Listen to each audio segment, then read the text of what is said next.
Arjun Pandey from Prayagraj. एवं सभा में उपस्थित सभी गणमान्य जनों को मेरा प्रणाम।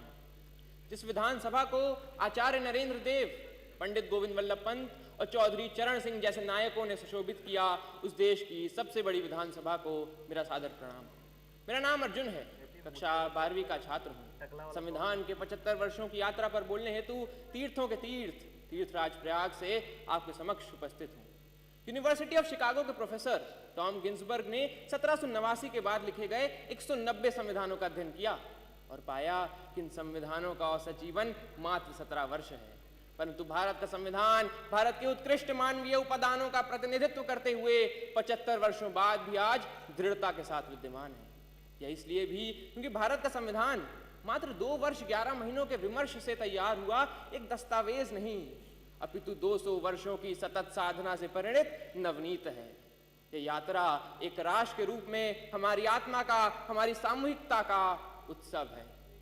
प्रसिद्ध जर्मन दार्शनिक इमैनुअल कांट ने अपनी पुस्तक क्रिटिक ऑफ प्रैक्टिकल रीजन में लिखा था कि constitution to be just must achieve the highest level of possible freedom for human individuals. Kant की इसी वैचारिकता को अपनी समस्त समग्रता में समेटने का काम संविधान ने किया और एक समावेशी लोकतंत्र संजोया।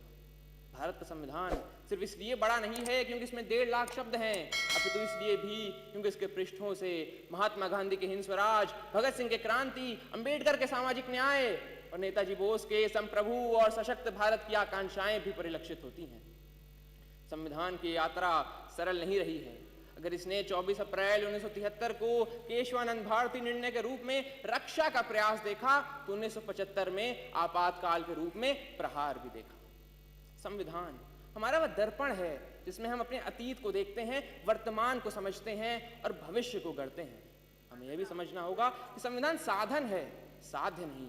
हाँ, वो हमें जमीन तैयार करके तो दे सकता है, परंतु उस पर फसल बोने का काम हमारे ही जिम्मे है। ऐसे में हमें समझना होगा कि हमें एक ऐसे राष्ट्र का निर्माण करना है जिसके 6 स्तंभ हों: समता, समृद्धि, समन्वय, संस्कृति, सेवा और समर्पण। एक ऐसा भारत जहां हर व्यक्ति कह सके मैं भारत हूं और भारत मुझ में।